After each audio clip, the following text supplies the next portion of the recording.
just a few comments before we go back to the practice. So we're doing this Shamatha practice, focusing on the sensations of the breath at the entrance of the nostrils. And remember, the three qualities we're cultivating in this practice are relaxation, stability, clarity. And the relationship between these three qualities is like the relationship of the roots, trunk, and branches of a tree. That we need to sink deep roots of relaxation to be able to support a strong trunk of stability, and we need to have the stronger trunk of stability to support the branches and leaves of clarity. So each one supports the next. So again, the initial emphasis in this practice is just on relaxation. Now, of course, our normal habit in daily life is when we're alert, we're tense. And when we're relaxed, we're very dull. So when we start emphasizing relaxation, we are to emphasize that relaxation without doing what we normally do, and that is just drifting into more and more dullness. So maintaining whatever level of clarity we begin with, don't allow that to sink when we're doing the relaxation. So don't just relax and go half asleep. So maintain whatever level of clarity we have with relaxation. So that's the basis. Then, on that basis, then we start to work on improving stability of attention. But not at the cost of relaxation, losing relaxation. So really keep that basis of relaxation. And then here, with this practice in particular, we're working with improving clarity of attention, but of course without losing relaxation stability. Because the tendency can be here, because we're not only we are bringing the attention up, but we're focusing on a much smaller area, the tendency can really be that we tense. And you may find actually that you can focus here not too bad. Actually, you may be able to focus quite well, but if you have a lot of tension when you're doing that, then you don't want to stay there with tension, even if you're focusing quite well. Because if you keep doing that, then you're actually building up a habit that we're trying to overcome, the tension.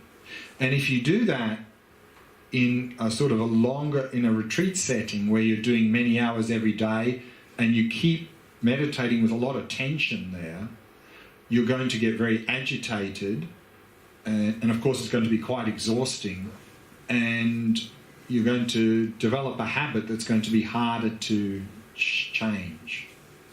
So therefore, what I recommend in this practice is that when you're focusing here, even if you're picking up the sensations quite well, but you can't release the tension, and often you notice tension in terms of a lot of things happening across the forehead or in the back of the neck, if you can't release that tension, and so what we're doing, if you notice the tension in the body and the mind, then on every out-breath just relax, relax, relax, releasing that tension.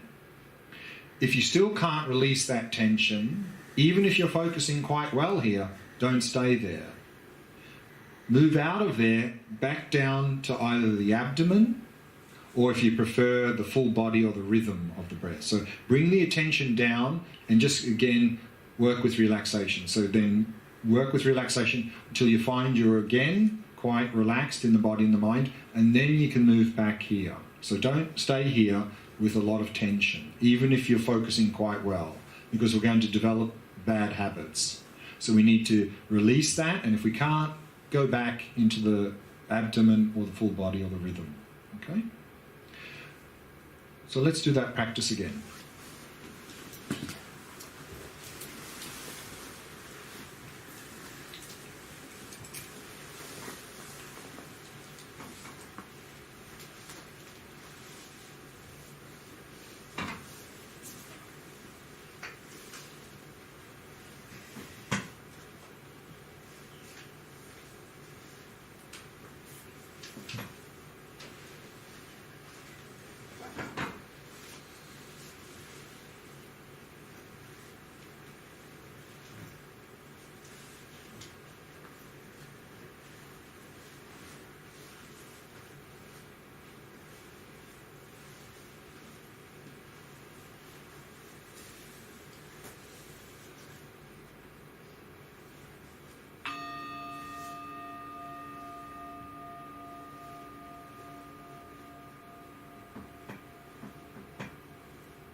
setting the body into a state of relaxation, stillness, and vigilance.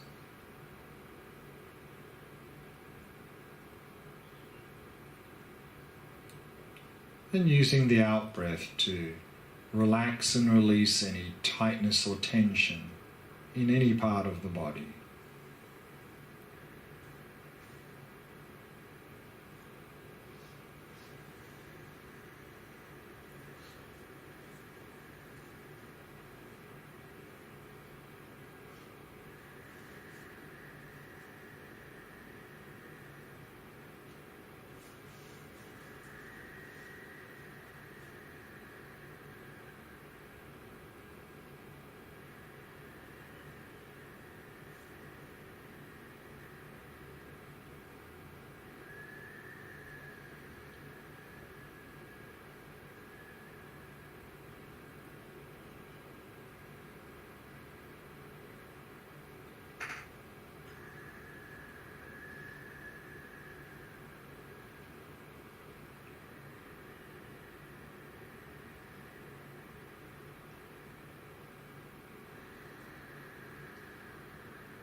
And having established a good posture, relaxed and back straight, then keep the body as still as possible, avoiding any unnecessary movement.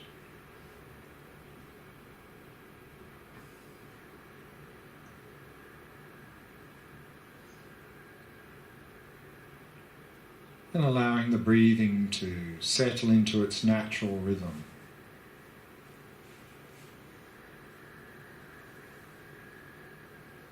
Not trying to control or regulate the breath in any way.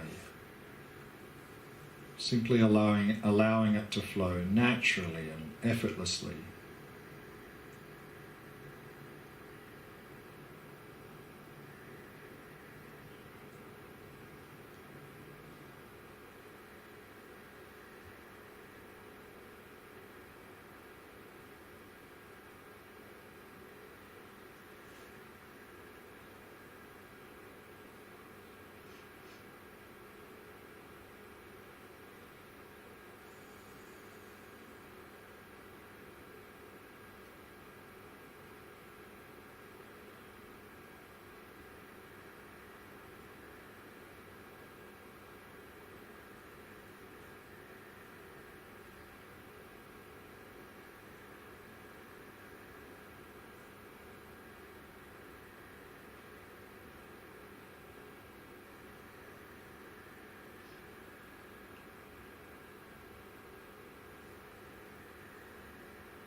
And allowing the mind to come to rest in the present moment.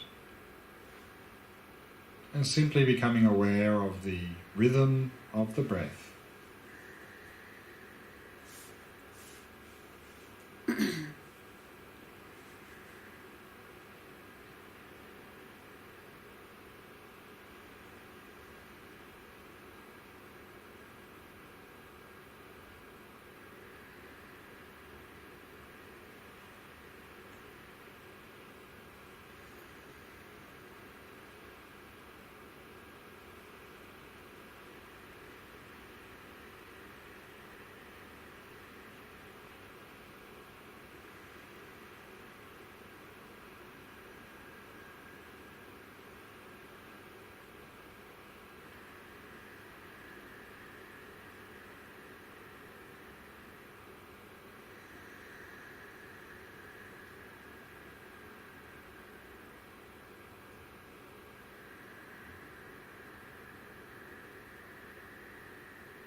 And whilst maintaining the basis of a relaxed body and mind, shift your attention and focus on the sensations of the breath at the entrance of the nostrils.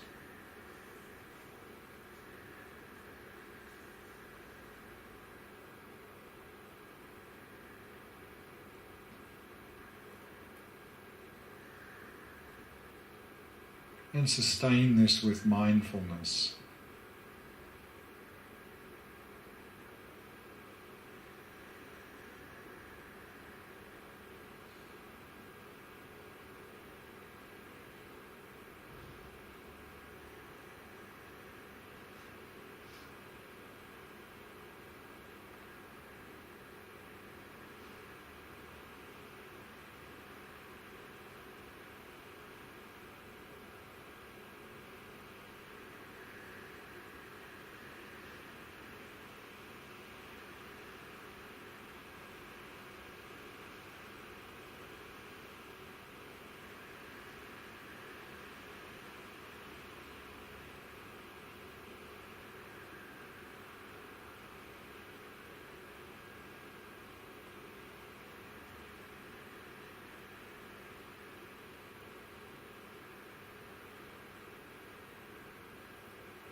Relaxing and releasing any tension or distraction on each out-breath.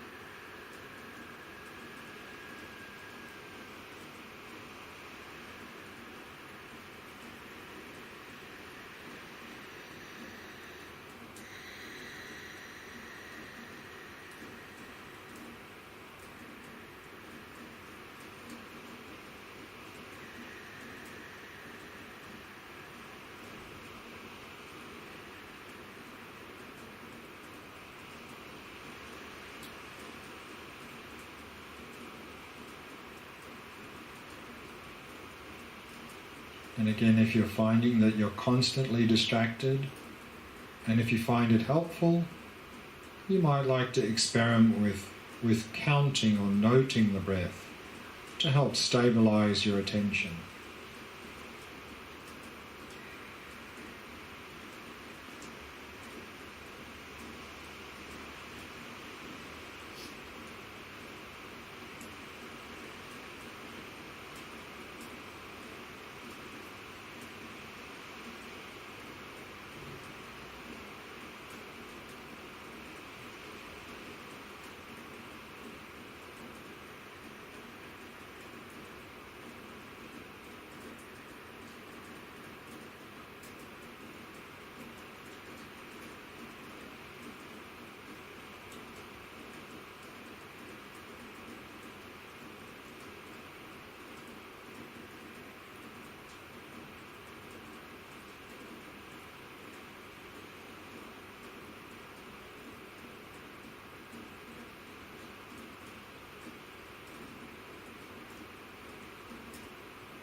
And if you're finding there's a lot of tension building up around the eyes or across the forehead, for example, and you can't release that tension, then go back down to the abdomen or rhythm of the breath and focus on this to establish that basis in relaxation. And then when you're more relaxed again, then you can move back to the nostrils.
I just want to add one comment, a couple of comments regarding something we discussed in the last session, and that is this idea of quality over quantity. That, particularly in the beginning stages, to really have many short sessions. Don't try and meditate too long. Because if you try and meditate too long, we won't be able to sustain that. And then for the latter part of the meditation, we're just going to lose interest and fall into complete daydreaming, distraction, and complete dullness. So again, if we want to meditate a little bit longer in the morning, but we can't sustain it, say we want to meditate 30 minutes every morning, but we can't sustain 30 minutes, again, break it into 2 15-minute sessions with a little 2-minute break. So always emphasizing quality over quantity. And also, particularly in the beginning stages, it's always helpful to meditate at the same time every day. Because one of the most difficult things initially is just developing the habit. And if we keep changing the time when we meditate, we're not really developing a habit. So pick a time that works for you and then stick to that time. And I think studies show that we have to do things for at least 25 to 30 days in a row to begin to develop a habit. So what can be helpful there is to set yourself a challenge. Initially you might say, okay, I'm going to meditate for the next 7 days at this time every morning. And then we can extend it out to the next month. I'm going to meditate at this time every morning. And again, if we start with meditating too long, it's too difficult and we'll just give up. So really, when we're developing that habit, really just start short, very short. You may even like to do like 10 or 15 minutes, just to develop the habit. But then, of course, again, pick an amount of time that works for you. So, of course, if we're meditating too short, if we're only meditating 10 minutes, we're not really getting much into the practice. Here in this retreat, we're using 20 minutes. I think for a beginner, that can be a good amount of time, enough time to get into the practice, but not too long that we just lose interest in going to complete dullness and distraction. But we can adjust that according to what level